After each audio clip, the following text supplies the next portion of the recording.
10h15 na capital alagoana. Vou conversar agora com o economista e coordenador do curso de Ciências Econômicas da Universidade Federal de Alagoas, o professor Luiz Eduardo Simões. Tudo bom, Luiz Eduardo? Como é? Luiz Eduardo? Eduardo? Como é que você acha melhor? Luiz Eduardo, tudo bem? Luiz Eduardo. Bom, em primeiro lugar, bom dia aos ouvintes da rádio, bom dia a vocês. É que nós temos o diretor da faculdade, se chama Luiz Antônio, né? Luiz Antônio Palmeira Cabral, está lá há bastante tempo, ele é o nosso diretor, então eu virei o Luiz Eduardo. Pronto, tá bom então. E vamos falar um pouco sobre a parte da economia, né? Então, economistas, tá aí, o campo, a atividade. Quantos se formam por ano pela Universidade Federal de Alagoas? Olha, nós temos aí em média uns 30, 40 economistas se formando por ano. Não? Mercado hoje, como é que está para o economista o mercado? Embora nessa crise na Europa aí, não sei o que, sempre é uma bola, uma coisa. O economista hoje ele é tem uma bola de cristal, é um futurólogo, como é que é? Como é que se encara hoje o economista, o Luiz Eduardo? A boa notícia para quem está pensando em fazer economia é a seguinte: se a situação econômica estiver boa, né, sempre se procura o economista. Não é isso? Para se administrar os bons resultados. Se a situação econômica está ruim, e muitas vezes ela está ruim por culpa nossa, economistas, né? Por má gestão econômica, por políticas econômicas inadequadas ou outros fatores, as pessoas vão procurar os economistas também para encontrar respostas. Isso é que é o interessante na nossa profissão. A gente tem esse quê de, vamos dizer, eu diria até adivinho, né? As pessoas vêm procurar, puxa, mas o que está acontecendo com a economia? E o curioso é que a economia é uma coisa que está acontecendo na vida das pessoas por fatores que muitas vezes as próprias pessoas conhecem, reconhecem, mas não identificam como econômicos. Isso é que é interessante. É uma matemática exata a economia, assim, a previsão, trabalhar com a economia? Ou, porque a gente vê, olha, comentarista, fulano de tal, aí diz, olha, o Brasil está assim, assim, assim, assim. Aí, quando menos espera, há uma... Não foi aquilo tudo. Foi uma coisinha, foi aquela coisa que o Lula falou, olha, foi uma marolinha que passou por aqui. E que muitos economistas até o criticaram por isso. Não, a situação foi bem pior, outros, não, foi menor. Eu diria o seguinte... economistas são muito bons em prever crises que já aconteceram, não? E em adivinhar crises que vão ser prevenidas. Então, o que acaba acontecendo é isso, né? A gente acaba tendo uma precisão, vamos dizer assim, muito parecida com aquela antiga previsão do tempo dos jornais. Hoje em dia não, hoje em dia o pessoal da meteorologia melhorou bastante. Eles conseguem ter muito mais precisão do que a gente nos fenômenos. Né? Agora, sobre a matemática é só uma parte do conhecimento que o economista precisa ter. O economista precisa saber história, precisa saber sociologia, ele precisa saber política e, sobretudo, ele precisa saber economia. Então seria um profissional polivalente, pois em todos os setores. É o que eu digo, né? A hora que você perguntou para a gente do fluxo discente, né? O que a gente chama de fluxo discente lá na UFAL, eu fiquei pensando aqui. Economia é um curso muito fácil de entrar. Especialmente agora, depois do novo sistema de matrícula, né? Sistema de inscrição no vestibular, está muito fácil para entrar em economia, como, aliás, sempre foi a média histórica. Mas economia é um curso muito difícil de sair. Dá muito trabalho. Muita gente desiste no meio? Muita gente vai desistindo pelo meio do caminho? Muita gente desiste porque você precisa saber de muita coisa muito diferente. Muita coisa muito diferente. Você precisa ser bom em história. Imagina só, você precisa ser bom em história por um lado e ter uma certa habilidade com números. Eu vou te contar, inclusive, o meu caso, minha história. Economia não foi o meu primeiro curso. Eu sou formado em economia pela USP. Mas eu me formei antes também pela USP em história. E aí no final do curso de História, lá na metade dos anos 90, né, lá no século passado, eu pensei assim, puxa vida, acho que eu vou fazer economia. Legal, gosto de economia, gosto muito de história econômica, gosto muito até hoje de história econômica, vou fazer economia. O resultado foi o seguinte, eu entrei lá pensando, bom, eu já sei metade do curso, né, porque economia é um pouco de história e um pouco de economia. Não, desculpa. Economia é um pouco de história e um pouco de matemática. E eu pensei, bom, já estou com metade História do curso. já estou. Já estou com metade do curso feito. Entrei lá com um salto tamanho 10. Assim, sabe? Pior do que a seleção brasileira em algumas ocasiões, né?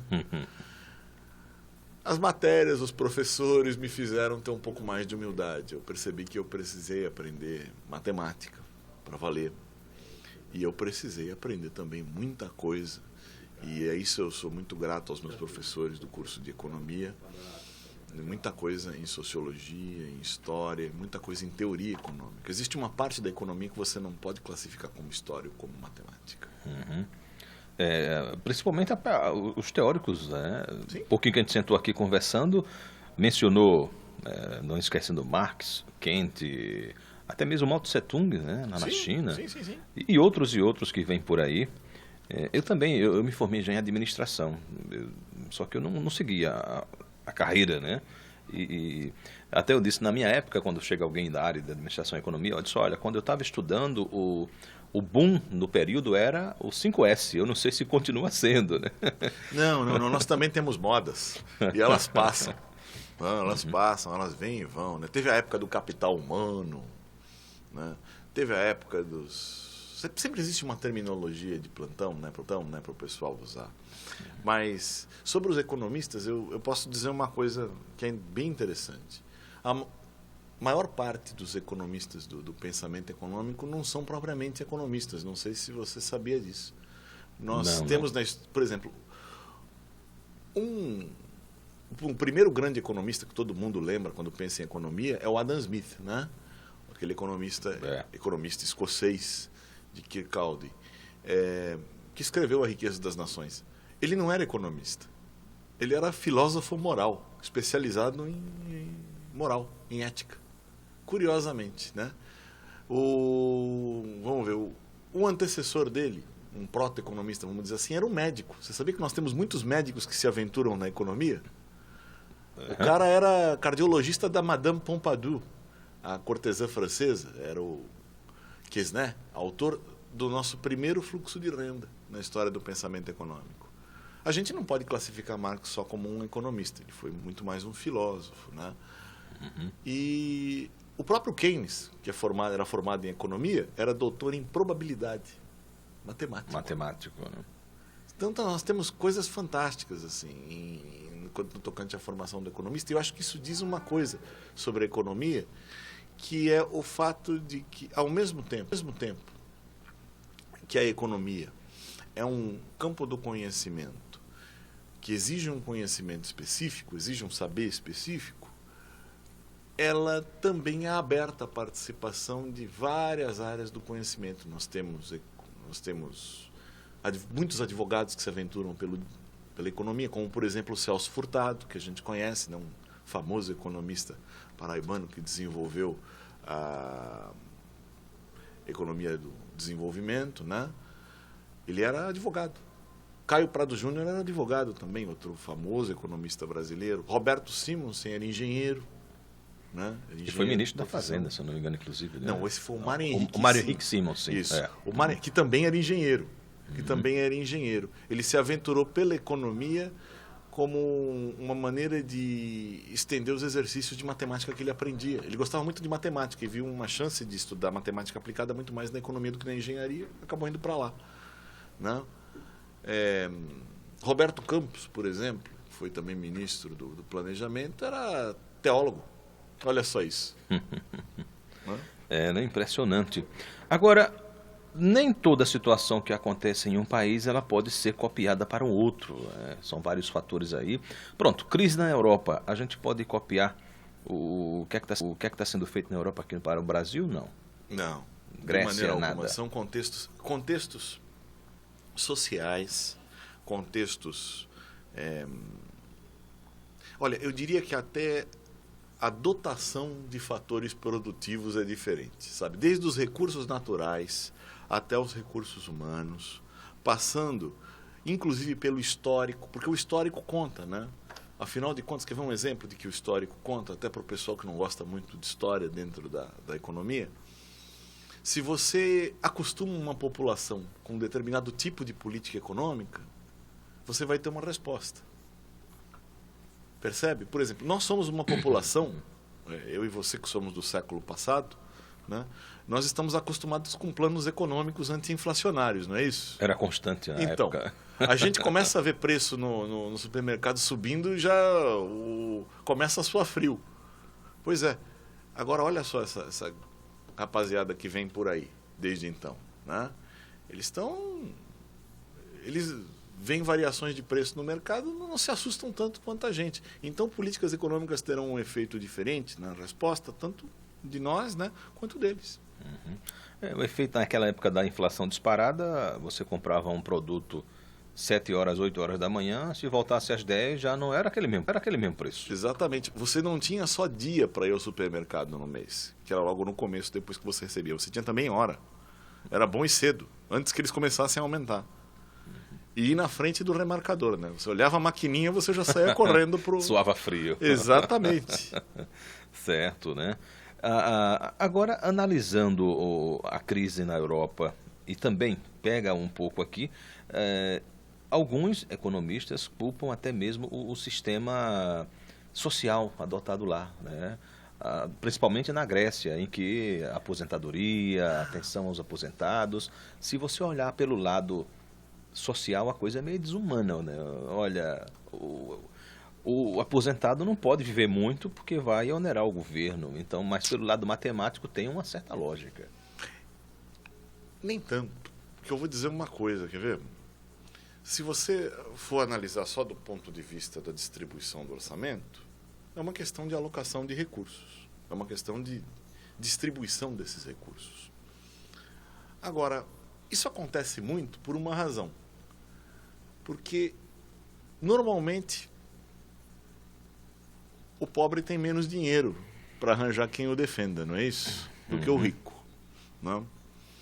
Então, nessas situações em que você precisa distribuir prejuízos ou alocar recursos escassos, os advogados dos ricos, os defensores dos ricos, né?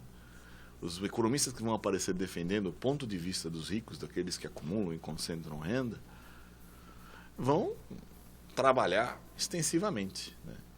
Enquanto que dificilmente vai aparecer um advogado do pobre, um economista do pobre, para defender o interesse do pobre, né? Normalmente é algum abnegado, né, que resolveu defender o interesse do pobre ali. Certo. Agora, vindo para aqui para o nosso cotidiano, hoje, né, como é que está aí a situação de Alagoas nesse comparativo com o restante do país, nessa parte das ciências econômicas, mercado de trabalho e tudo mais? A gente deve olhar a economia de Alagoas a partir de duas perspectivas, né? A primeira é dentro do contexto do crescimento do país, na qual a economia alagoana também está crescendo, também se encontra em crescimento. Ela aproveita os fatores que conduzem o crescimento econômico do Brasil. Se a gente vai discutir aqui a eficiência desses fatores, ou quanto eles estão sendo aproveitados, se eles poderiam ser melhor aproveitados, se eles não estão sendo aproveitados devidamente, ou se existem fatores que poderiam ser aproveitados, aí é outra história, que demanda pesquisa um pouco mais, vamos dizer assim, específica do ponto de vista empírico, né? E nesse ponto, a gente lá na UFAL tem feito isso, né? Nós temos aí um pessoal com quem eu estava conversando esses dias mesmo, professor Cid Olival, professora Ana Milani, né? Professor Francisco Rosário, que tem feito esses estudos no campo da economia regional mais recentemente. Nós temos uma perspectiva estabelecida que é uma visão clássica, né, da distribuição de renda e das características da pobreza e da riqueza em Alagoas, né? E aí nós temos essa segunda perspectiva, que é uma perspectiva a partir do Estado. que vai levar em consideração o quê? As características históricas do Estado também. Não vai levar só as características econômicas, as características produtivas. Nós precisamos eu diria, de diversas mudanças culturais no campo do aproveitamento dos fatores produtivos, do aproveitamento das coisas boas que Alagoas tem para poder crescer, para a gente poder não só acompanhar o crescimento do resto do país, como inclusive superar. Acho que Alagoas tem toda a condição de fazer isso. Né? Acho que andou aparecendo aí esses dias, eu leio muito jornal, né? Eu leio bastante jornal, né? Andou gente falando em regressão econômica em Alagoas. Isso não é procedente e não é consensual, né, da parte dos economistas que estudam o Estado. Né? Isso... a coisa não é tão feia assim. É a política aqui, as pessoas não se unem, olha, para trazer coisa boa para o Estado. É assim, você está no poder, então eu vou começar a divulgar, procurar os pontos negativos para mostrar que você não está indo bem. Então, quando saiu aquele levantamento do IBGE, do CAGED, né, com relação à quantidade de empregos, então é sazonal, houve uma queda. Então, há um estardalhaço muito grande, se coloca na parte de imprensa em si, algumas que são contra, né, a oposição, que tem muito de trabalhador desempregado, mas tem aquele outro lado da divulgação do CAGED, às vezes, que tem, olha, em 6 anos, né, apurado aqui da pesquisa, Alagoas ainda está bem com relação ao número de empregos. Então, cada um procura, em cima de um lado negativo para se divulgar, e o outro procura um lado positivo. Pois é, esse que é o grande problema. Por um lado, tem gente que considera isso um problema. Eu considero isso um problema. Dentro da teoria econômica, que é a capacidade de você poder ter visões positivas e negativas sobre uma mesma informação, sobre o mesmo dado. É aquela velha história da garrafa meio cheia e meio vazia. Né? O otimista vai olhar, ainda tem meia garrafa. O pessimista vai falar, puxa, já foi meia garrafa. Foi meia. Né?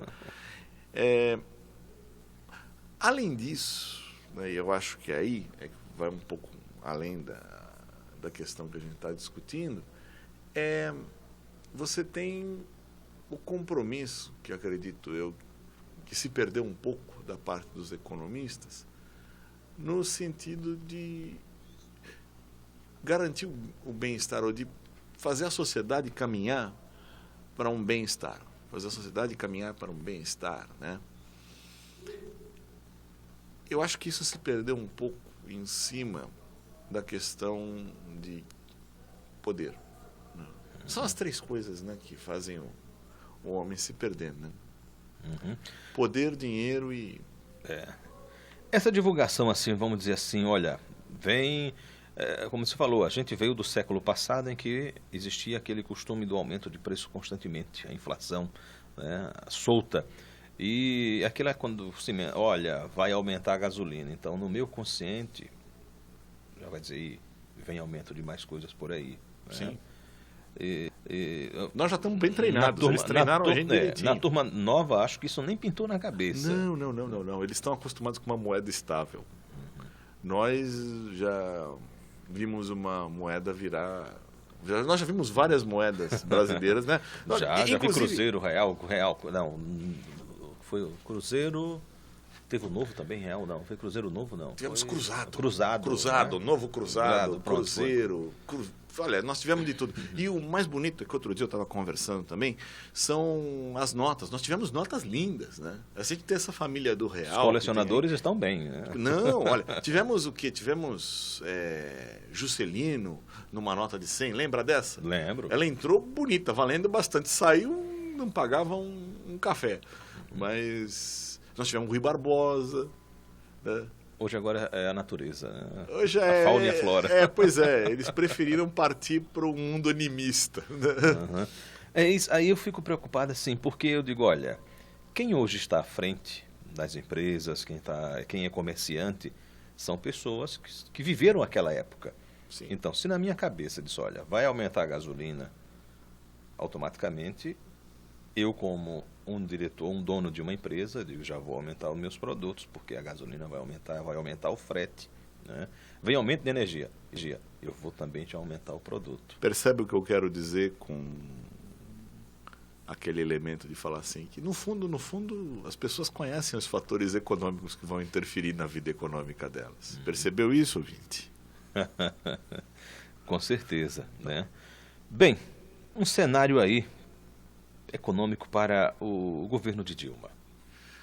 Olha, nós temos aí um modelo econômico estabelecido, né, que é uma continuidade do governo Lula, com algum investimento em infraestrutura. Nós vamos ter a Copa do Mundo, que mal a mal vai nos trazer algum investimento, vai nos trazer algumas divisas, né?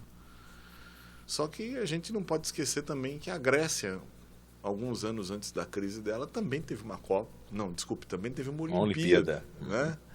Então, a gente tem que usar sabiamente os recursos que vão entrar.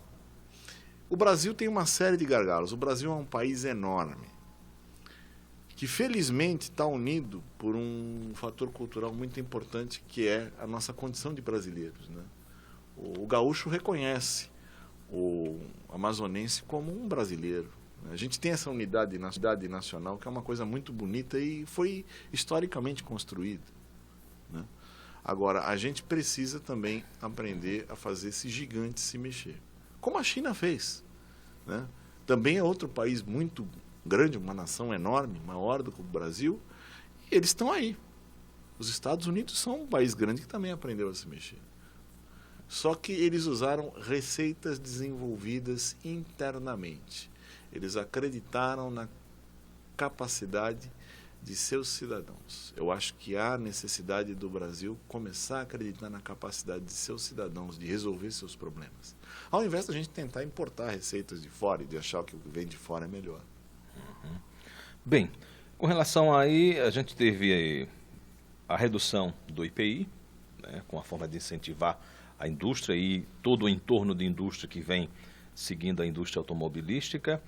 E aí vem os prefeitos e os governadores reclamando, olha, baixou o IPI, a gente está quebrando aqui. Agora, na minha lógica, né, se você, olha, eu tenho um produto que custa 1.000, se eu tenho uma redução desse preço e ele vai para 700, eu vou proporcionar que mais pessoas passem a adquirir esse bem. E automaticamente a arrecadação do imposto aumenta. Sim. Porque na lógica, na matemática daqui do Brasil, eu baixei IPI, eu baixei a taxa de a energia elétrica e todo mundo fica reclamando que o ICMS foi menor, o repasse do fundo de participação do município foi menor, se teve mais gente comprando. Eu entendo um pouco da lógica dos os prefeitos estão todos loucos aí com o pires na mão, dizendo, olha, tô quebrado. É que ultimamente, especialmente depois da Lei de Responsabilidade Fiscal, a questão fiscal, a questão orçamentária passou a se tornar uma grande preocupação dos governantes, né? Dos governadores e dos prefeitos. Mas aí, essa redução do imposto, ela conduziu a gente a uma situação de ter que esperar que a receita compense, né? Que a receita final compense. E normalmente não é o que acontece, quer dizer, você não tem um aumento proporcional da receita como um todo, da receita em escala, da redução ou da renúncia fiscal.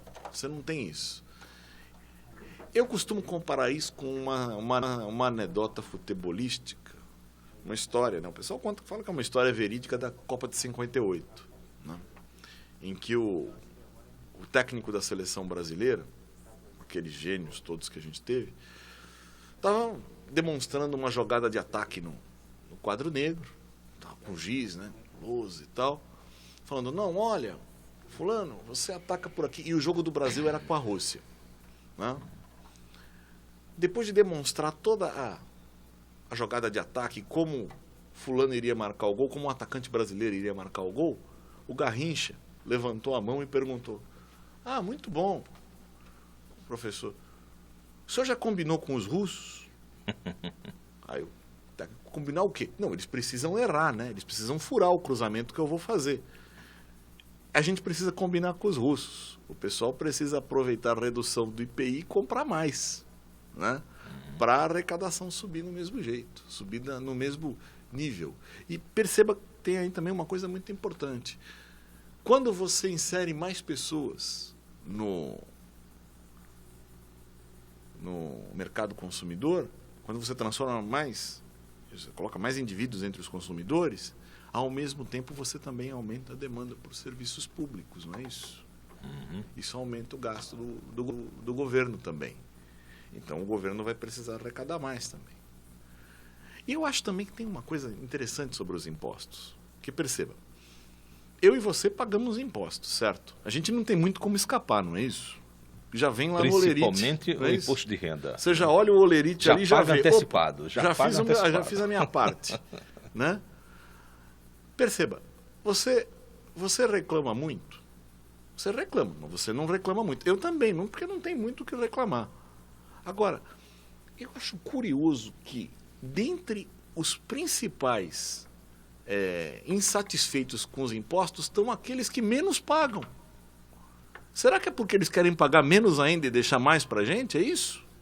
Eu fico com medo nesse negócio, porque eu também sou paranoico, né? Eu sou meio paranoico.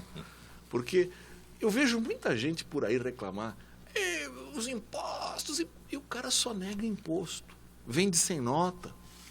Não é isso? Muitas vezes faz a transação em cima da economia subterrânea. Escreve uma coisa na nota, recebe outra na mão. Então, eu acho que reclamar dos impostos é muito mais um esporte, né, desses nossos empreendedores do que propriamente uma condição. Eu sou favorável a reduzir os nossos. Eu acho que o trabalhador brasileiro paga muito imposto. Que a classe média está pagando muito, muito. Não só a classe média, não. A baixa também. A baixa também, quer dizer, o pessoal menos favorecido paga muito imposto para a estrutura de serviço que recebe no país, né? Eu não me incomodaria nada, você acha que também não, se a gente tivesse saúde, se a gente tivesse educação na qualidade proporcional ao imposto que a gente paga. Com certeza. Hoje a gente paga um plano de saúde, escola para o filho, né? Sim. Paga, inclusive, a segurança complementar, porque quando você faz o seguro do seu carro contra roubo, você paga um condomínio pelo vigilante, você está pagando segurança também. Agora, quer ver uma coisa interessante? Ao pagar imposto, nós não estamos pagando só pelos serviços públicos, nós estamos pagando também os juros da dívida que o governo contraiu supostamente em nosso nome, né, para prestar os serviços para a gente. E os juros dessa dívida vão muitas vezes para banqueiros que vão aparecer na televisão reclamando dos impostos que eles pagam. Olha que legal. É isso também que eu ia te perguntar. Pode estar em crise, como não está em crise, mas a gente sempre vê os dividendos dos bancos aí. Lucro do Banco X, tantos bilhões de reais. Banco Y, tantos bilhões de reais. Eu vou lhe contar. Na crise ou na abundância, vamos dizer assim. Sempre. E quando quebram, o governo vai e injeta dinheiro nosso lá. Sim, porque eles fazem um serviço muito importante para a gente. Eles guardam o nosso dinheiro. Eles guardam o nosso dinheiro e eles... Inclusive, eles nos oferecem, às vezes, se a gente investe, né, uma remuneração por esse dinheiro que a gente coloca lá com eles. Claro que eles pegam esse dinheiro e emprestam para alguém a um juro que vai ser maior do que o que eles vão pagar para a gente, certo? Porque, afinal de contas, eles estão fazendo um favor para a gente, que é o de guardar o nosso dinheiro, não é isso? Não é? Tanto é que eles lhe cobram aí um pacote de serviços na sua conta, não é isso? Com certeza. Começou a entender por que eles ganham bastante dinheiro? Ah, e tem outra coisa. Mas eles são grandes defensores da democracia também. Da nossa democracia, nessa democracia que a gente tem no país. Se você olhar os financiamentos de campanhas presidenciais, que aparecem aí, mais ou menos transparentes por aí, você vai perceber que os bancos são grandes entusiastas da democracia Doadores, brasileira. né? O mesmo banco pode estar financiando o candidato A e o candidato B, porque eles têm interesse na democracia. Na dúvida, vamos ficar com os dois. Então, Exatamente. para um e para o outro. Por isso que eu falo para os meus alunos lá que essa é a melhor democracia que seu dinheiro pode pagar. O problema é que o Itaú pode pagar um pouco mais. O Bradesco pode pagar um pouco mais do que você. Mas assim é a vida, né? É o modo de produção que nós escolhemos viver. Tô aqui, você me entregou aqui um livro, né? De bolso, inclusive. Sim. Série Economia de Bolso, Brasil e China na Globalização. A globalização, então, como é que é? Se cada um tem sua especificidade, como é que a gente pode encarar esse mundo globalizado dessa forma econômica, o Luiz? Nós podemos encarar de dois jeitos, né? Um jeito é você querer impor a sua visão de mundo, a sua visão do que é o planeta, às demais. O outro jeito é você procurar aprender com a diversidade.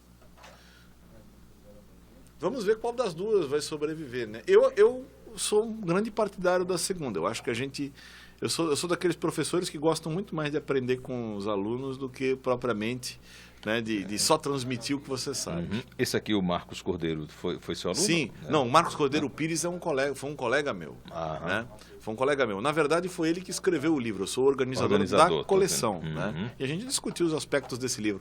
Essa coleção já está no seu 13º volume. Né? A gente tem que fazer o 14 logo, né? Porque 13 costuma dar azar. Mas eu já estou fazendo ele em casa. 14º. Trata basicamente do quê? Da ligação do tamanho da China com o tamanho do Brasil? Como a China conseguiu sair dessa... Tenta estudar como é que a China se tornou hoje essa potência? Uma potência econômica. Ele busca estudar como é que a China se tornou uma potência econômica e o que a gente pode aprender com a China. Porque a gente pode aprender muita coisa. E como comparar? Porque chama o Brasil, olha, BRICS, né? Os chamados BRICS, os países do BRICS. Tem uma anedota aí sobre isso que eu acho interessante. Olha só. Me empresta aqui um papelzinho que eu vou lhe mostrar. Aqui, ó. Olha só. Você tem os BRICS, né? Uhum. Então, BRICS. Você tem Brasil, Rússia, Índia, China e a US... South Africa. A África do Sul. Certo? Então, BRICS, certo? O que acontece se você tira o Brasil da jogada? Sobra quem? RICS. Os ricos, exatamente. Essa é a diferença do Brasil para esses outros países, certo? Por quê? Porque o Brasil, de todos esses 5 países que a gente separou, é o país que apresenta a menor taxa média de crescimento nos últimos 5 anos. Porque nós não estamos aproveitando, talvez devidamente, a nossa onda de crescimento. Por outro lado, você pode dizer assim, não, mas espera aí, o ritmo de crescimento do Brasil é assim mesmo. Ele é um país que cresce lenta e constantemente. O que eu acho até positivo, pensa bem por esse lado. O que você preferiria? Crescer bastante durante 5 anos e depois despencar? Para depois crescer bastante de novo? Ou ter um crescimento progressivo? Talvez nós sejamos um país, vamos dizer assim, onde as coisas não são resolvidas de maneira radical. Será que isso é tão ruim assim? Pois é. Precisamos descobrir. O Brasil precisa se conhecer. Os políticos hoje do Brasil atrapalham o crescimento? É uma pedra? Políticos atrapalham tudo em qualquer coisa. Políticos sempre atrapalham. A definição do político é atrapalhar. Políticos que só facilitam aquilo que irá trazer facilidades para eles, né? Esse é que é o problema. Mas, eu não sei, ainda não inventaram nenhum regime melhor do que a democracia. Com certeza. E político vai existir em qualquer regime. Ou mais democrático ou mais mandatário. Exatamente. E aí você, com o Marcos escreveu e você organizou, né? Essa globalização, o livro trata basicamente o que, o Luiz Eduardo? Trata das estratégias adotadas pela China para se tornar uma potência econômica na globalização. A inserção da China na globalização e o que pode ser aproveitado disso na estratégia brasileira. O que a gente pode aprender com a China? Eles cresceram bastante, né? Normalmente a gente tenta imitar os Estados Unidos aqui, não é isso? né, as pessoas costumam dizer, porque nos Estados Unidos é assim, porque nos Estados Unidos é assado. Ué, por que não aprender com a China? A China, com os produtos chineses também. Pois é. A Argentina tem muito a ensinar para a gente também. Eles se recuperaram aí de uma crise econômica muito forte. Mas está numa outra medida, uma complicadíssima essa agora. O pessoal tem reclamado muito, mas se a gente observar a situação dos agregados macroeconômicos da Argentina, eles estão num ritmo de crescimento mais intensivo do que o nosso, viu? É aquele caso que eu te falei, eles estão com um crescimento mais intensivo, mas tem mais risco, né? Em boa parte, sabe por quê? Porque eles pararam de levar a sério os conselhos de órgãos como o Banco Mundial e a FMI nos anos 90. Eles levaram a sério lá nos anos 90, o resultado foi a crise de 2001. Eles pararam de levar a sério. Agora, justamente quem está reclamando das políticas econômicas adotadas pela Cristina Kirchner, são o Banco Mundial e o FMI. Olha que legal. Eles estão reclamando porque talvez não estejam mais sendo levadas a sério. Mas talvez eles devessem fazer uma autocrítica sobre o que eles fizeram com a Argentina em 2001. Eu li em reportagem alguns empresários dizendo, olha, a gente não tem nem mais o que vender aqui na Argentina. Os produtos brasileiros estão sendo sobretaxados lá e está impossibilitando, inclusive, a venda desses produtos. Então, as prateleiras de supermercado diz que praticamente está vazia lá. Pelo que eu li nas reportagens, né? Não fui lá para presenciar. Pois é. Normalmente o pessoal da imprensa tem cometido algumas ratas ultimamente, né? Acho que tentaram matar o Hugo Chávez quantas vezes nas últimas semanas? Continua em coma, segundo a imprensa. Pois é, o cara continua em coma, botaram uma fotografia na internet que não era o cara, no final das contas. Mataram ele umas 4 ou 5 vezes já, pelo menos que eu identifiquei, e o cara tá vivo ainda. Não que eu morra de amores por ele, por favor, mas... Poxa vida, se começasse a me matar na imprensa toda semana, eu ia ficar com raiva da imprensa. Situação da Venezuela, que não fazia parte do Mercosul e agora entrou. Foi uma boa para o Mercosul, e a situação financeira lá da Venezuela, que a classe social baixa adora Hugo Chávez. Sim. E a média não quer nem ver. Creio eu. Mas aí é uma suposição, mas aí é uma suposição minha, tá? Aí é uma opinião. Creio eu, por se tratar o Mercosul de uma união comercial, uma união que ainda não conseguiu e dificilmente conseguirá estabelecer moeda única, uma unidade de políticas monetárias, uma unidade no nível da União Europeia, vamos dizer assim.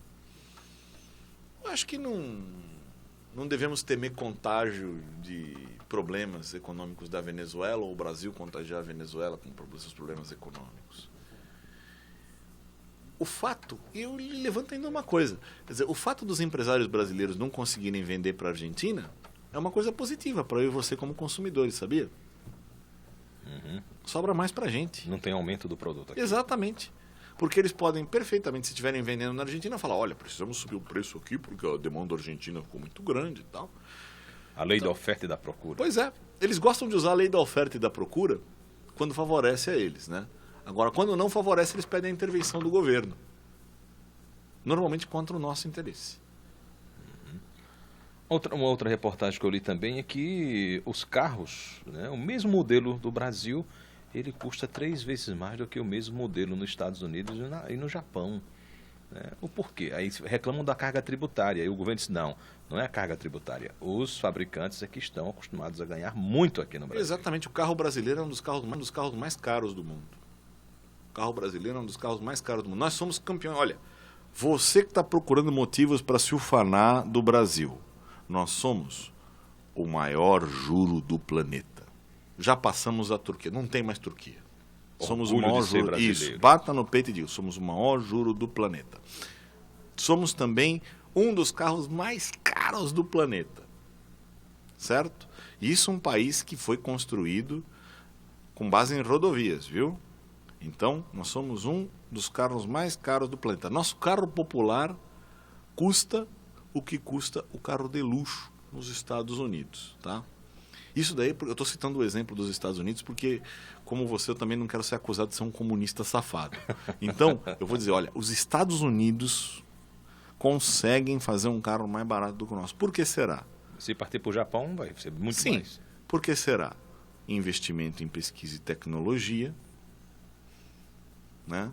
Otimização da produção e, pasme, lá eles descobriram que se reduzir... Olha que descoberta fantástica do ponto de vista econômico. Se reduzir um pouquinho a margem de lucro deles, eles vendem mais carros e a receita aumenta. Olha que legal. Descobriram O ganho em escala. Olha só que coisa fantástica. Aliás, é assim que a China também está ganhando dinheiro. Eles vendem muito. Eles vendem em escala. Por quê? Porque eles abaixam a margem de lucro. Aqui nós temos um raciocínio mais ou menos parecido com o do pirata, né? Eu vou saquear aquele navio uma vez e não vou saqueá-lo de novo, né? É o raciocínio do cara que costuma invadir casas para ir roubar as casas, né? Vou lá uma vez, não vou voltar lá. Ei, empresário brasileiro, senhor empreendedor, por favor, preste atenção numa coisa. Se o senhor vender 2 ou 3 vezes mercadoria, o senhor vai ganhar mais. O senhor vai ganhar mais do que se vender uma vez só. Não cometa a... Eu posso até contar uma outra anedota aqui. É a história do matuto, né? Tinha um pessoal numa cidade que tinha um matuto que era tido como otário, né? Tido como simplório, como ingênuo. Viravam para o cara e falavam assim. Mostravam para o cara uma nota de R$2 e uma nota de R$20. Ô Zé, qual nota que você leva? Aí o Zé olhava, eu vou levar essa aqui. E pegava a nota de R$2. E faziam isso sempre com ele, com aquele pessoal em volta falando, olha como o cara é burro, ele prefere pegar R$2 a pegar 20. Olha só. Aí um dia, de tanto fazer isso, alguém virou e falou, ô Zé, por que você sempre pega a nota de 2? Você não sabe que a nota de 20 vale mais? É o maior valor? Aí o cara vai falar, pois é, rapaz, mas se eu fizer isso, vocês vão parar de me dar dinheiro de graça. Entendeu? Então, olha, senhor empreendedor, aprenda com o Zé. Faça a gente te dar a nota de 2 sempre. Eu fico impressionado assim, às vezes a gente vai para o shopping, os shoppings aqui, no comércio em si, as lojas estão em movimento até vazios, né? E a gente vai às vezes na área ali de São Paulo, do Brás, até mesmo lá na 13, é lotado aquilo ali com os preços tudo mais baixos. Então, o empresário tem que descobrir, olha, eu posso, ao invés de eu ganhar R$100 num produto, eu posso ganhar 50 e vou vender muito mais. Se você vender 4, você vai ganhar 200. Cara. 200. E acredita em mim, se você abaixar o preço, mais gente vai comprar. Isso acontece porque a gente ganha em margem e ganha em escala. Margem é quando você ganha vendendo um. Escala é quando você ganha vendendo os outros. A não ser que a gente, não, mas aí eu vou ter muito mais trabalho, eu vou ter que sair e ligar para o fornecedor para comprar mais. É por isso que eu estou achando que, na verdade, o que a gente tem aqui não são empreendedores, né? O empreendedor que pensa assim, ele não é um empreendedor. Ele na verdade, quer fazer outra coisa da vida. É preciso vocação para ser empreendedor. Se você não tem vocação para ser empreendedor, cara, vá pintar quadros, porque você só vai atrapalhar a economia do país. Exemplo prático. As sacoleiras que saem daqui vão lá para Santa Cruz do Capibaribe, Toritama, em Sim. Pernambuco, compra lá uma roupa por 20, 10 e chega aqui. Quando você pergunta quanto é 80, 100. Se ela comprou por 20, ela podia vender aí por quê? 35, 30, 40. Ela iria ter um movimento maior, né? Agora, aí eu vou ter que voltar mais vezes lá para Toritama ou Santa Cruz para comprar mais roupa. É que eu vou lhe contar uma outra coisa. Novamente tem mais a ver com história do que economia. Nós somos uma sociedade foi fundamentada em bases escravocratas. Então, existe uma cultura de ojeriza ao trabalho na nossa sociedade. É valorizado aquele cara que trabalha pouco, mas que o trabalho dele é enormemente valorizado. Perceba que as pessoas não se sentem muito à vontade em mostrar para as outras que elas trabalham muito. Notou? Uhum. Isso, o cara que trabalha... é de bom tom você dizer que você trabalha demais. Eu sou trabalhador. Eu sou um cara trabalhador, eu trabalho muito, muito. Mas não é bom você demonstrar isso. Puxa, fulano está sempre para cima e para baixo trabalhando, que horror. Que horror o quê? Você tem alguma coisa... Bom, aí, tem alguma coisa melhor para fazer com a sua vida? Tenho, me divertir. Mas ei, sua vida é só isso? Hã? Do que vai ser feita a sua vida? Ah, a minha vida é dedicada. Perceba, a existência de fato da pessoa, e isso quem descobriu brilhantemente foi o próprio Gilberto Freire, né? Um dos gênios daqui, né, de Pernambuco, que identificou essa ojeriza ao trabalho que nós temos. E isso é transmitido desde da classe dominante até embaixo. Como você falou, a pergunta clássica, olha, se eu ganhar a Mega Sena, o que é que você vai fazer? Nada. O cara vai dizer, rapaz, eu vou deixar o dinheiro no banco, eu vou curtir só a vida. Não vai dizer, olha, eu vou investir, eu vou criar emprego, eu vou fazer. Não, eu vou deixar o dinheiro no banco e vou agora viver. Sim, olha só, por exemplo, quer fazer uma coisa horrível, que talvez vá fazer mal para a sua consciência ao dormir? Vá fazer uma pesquisa de opinião entre o pessoal que vai prestar concurso para serviço público. Uma pesquisa de opinião honesta. O que o senhor pretende fazer como funcionário público? Nada. Pois é.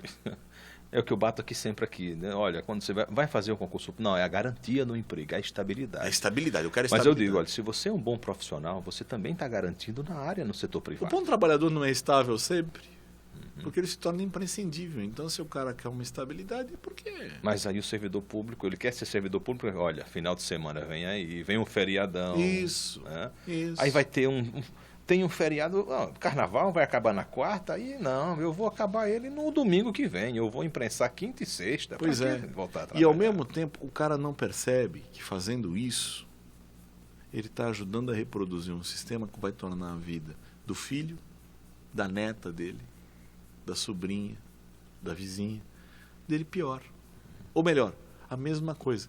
É por isso que eu digo, para mudar as coisas, não é só, a gente não precisa só pedir para a nossa classe política, a gente não precisa só ficar indignado, de luto pela corrupção no país. É só começar não estacionando na vaga do idoso, Deficiente físico. do deficiente físico. É só começar não se achando diferente. Ou seja, aplicar a lei de Gerson. Isso. Né? Se dá bem em tudo. E o coitado do Gerson, coitado desse nosso De uma armador, propaganda de cigarro. o cara, olha, eu conheci pessoalmente ele não é aquilo, cara. O cara acabou pagando por uma coisa totalmente fora. É uma pessoa tremendamente generosa, tremendamente humanista. O Gerson é um humanista. E tá aí, acabou pagando por isso, coitado. É impressionante. Agora, com relação ao próprio... Essa nova lei que entrou já em vigor desde segunda-feira, né? Porque antes você não, olha, eu quero ser servidor público porque quando eu for me aposentar eu recebo meu salário integral. Coisa que na iniciativa privada você não recebe pelo INSS. E a partir, quem agora entrar desde segunda-feira no serviço público, ele vai entrar praticamente, vai concorrer no mesmo esquema da aposentadoria para o setor privado. A não ser que, como ele queira pagar uma complementar, e ele vai ter, quando se aposentar, uma renda a mais. Isso vai desestimular, então, na sua opinião, a corrida ao sonho do trabalho público? Eu acho que não. Eu acho particularmente que não, por duas razões. A primeira é porque se mantém ainda a estabilidade. A estabilidade ainda hoje é o grande atrator, né, dos concursos para o serviço público. E um outro fator é o seguinte, é que essas regras, essas normas de aposentadoria, elas sofrem idas e vindas. Você não percebe a quantidade de ações que existem, tramitando até o STJ, até o STF, em algumas ocasiões, para repor perdas em cima da previdência de trabalhadores. Quer dizer, isso, vamos dizer, é o que o pessoal chamaria em estratégia militar de fogo de inquietação. Fogo de inquietação. Né? Isso é um movimento agora, tal, mas depois o pessoal vai entrar com as ações, depois vai ser aquela batalha judicial e de repente você vai ter um monte de gente ganhando essas coisas ou talvez perdendo, né? Quer dizer, é uma incógnita no final das contas. É uma incógnita, mas eu digo uma coisa. Colocar a culpa das crises econômicas nos menos favorecidos, nos pobres, no sistema de seguridade social, na Previdência, não é só errado, é imoral. Porque normalmente as crises econômicas são causadas não por esse pessoal, mas pelo banqueiro que especula demais, pelo empresário que fajuta a contabilidade da empresa dele. Não foi o que aconteceu lá nos Estados Unidos com a Enron? Caixa 2. Caixa 2. Pois é. São erros de planejamento econômico, de montagem de estoque da produção. E esses caras nunca são penalizados. Quem é penalizado é sempre o mais pobre. Por isso que o economista, como eu digo, tem que ter um compromisso. E eu sempre começo o curso com os meus alunos, eu dou um curso que é bem no comecinho do curso deles, eu falo dessa responsabilidade. Sabe? As pessoas vão te perguntar sobre economia, olha só. E você não pode dizer qualquer coisa para elas, você não pode deixar elas de mãos vazias e também não pode dar um discurso técnico demais, que elas não vão saber como usar. Você tem que fazer essas pessoas pensarem. Eu acho que fazer as pessoas, levar as pessoas à reflexão, ao pensamento é uma boa saída. Porque, afinal de contas, economistas são cientistas sociais, né? Uhum. Uma outra coisa, Luiz Eduardo, o governo Fernando Henrique até hoje é acusado, olha, foi tudo de ruim aconteceu no Fernando Henrique, culpa, né? Mas olha, a lei de responsabilidade fiscal foi implantada no governo de Fernando Henrique. Uma hora precisava ser implantada. Né? E tem outras coisas, mas então, houve uma contribuição boa no governo do FHC para que a gente esteja nessa situação. Até uma vez eu conversando com a Heloísa Helena, quando ela estava naquela briga do PT, né, ela disse, olha, hoje o PT está querendo fazer tudo o que o Fernando Henrique queria fazer na época. E porque na época era ruim e agora está sendo bom? Então, se fosse para ser bom, hoje é bom, então era bom na época do Fernando Henrique. Então a gente teria aprovado aquilo ali. A privatização, hoje a gente então vê aí privatização de rodovia, privatização de portos, aeroportos, e na época do FHC, quando ele pensou em fazer essa privatização, foi o maior auê, principalmente do PT, com passeata na rua, com tudo mais. Eu tenho opiniões sobre a privatização, mas eu gostaria de botar em perspectiva um pouco o argumento da Heloísa Helena, né? A gente não pode comparar contextos diferentes e políticas iguais, né? Acho que a Heloísa sabe tão bem quanto eu, porque ela tem uma sólida formação, né, na área de sociologia, de filosofia. E ela vai saber tão bem quanto eu que as políticas econômicas obedecem a contextos históricos. Com isso eu não estou livrando o Fernando Henrique da responsabilidade dele, nem tampouco o atual governo do PT, que tem repetido muita coisa ruim do Fernando Henrique, né? Uma das características ruins do governo do Fernando Henrique é que ele jogou o nosso país numa recessão. Nós tivemos nosso país arremessado numa recessão. O país estava crescendo negativamente em 2002. Ele entregou o avião do país com o bico para baixo, com o chão. A gente já estava vendo as árvores, o chão. E a nossa equipe econômica do primeiro governo Lula conseguiu reverter, estabilizar o avião, né? Agora nós estamos subindo, né? Privatizações, eu sou um cara muito contrário a privatizações. Eu sou muito contrário a privatizações. Eu reconheço os argumentos favoráveis que os meus colegas dão, que os nossos amigos dão, mas eu sou muito contrário por um argumento simples. Quer ver um exemplo? Se privatizar as empresas públicas fosse uma coisa muito boa e que os Estados Unidos recomendassem, a NASA já estaria privatizada há muito tempo. A NASA só dá gasto. A NASA só dá despesa. A NASA dá um prejuízo enorme. A NASA é uma das razões, inclusive, do grande déficit público dos Estados Unidos. E aí? E ninguém fala em privatizar a NASA. Não é porque seria uma segurança, né? Aí no contexto da segurança do país. Então quer dizer que agora aspectos estratégicos contam? Opa, eu não sabia disso. Eu normalmente costumo brincar, às vezes, com as pessoas falando que... Ah, mas a privatização melhora as empresas, transforma as empresas em empresas mais enxutas. Maravilha. É mais ou menos como você pagar uma plástica para sua ex-esposa. Ela vai ficar melhor, não vai? Ela não mais lhe pertence, meu amigo.